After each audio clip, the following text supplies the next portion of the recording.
12V10A is used for 12V lead-acid battery, LiFePA 414.6V charging. The housing is made of ABS plus PC material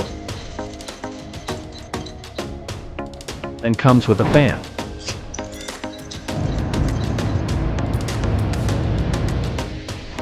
Multiple mode choices. Equipped with reverse connection protection and abnormal reverse connection hits. Range 4Ah, 180Ah can be supported.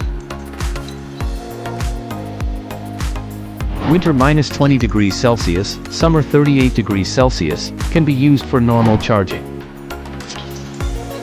2V low voltage can be started, can repair the undervoltage battery.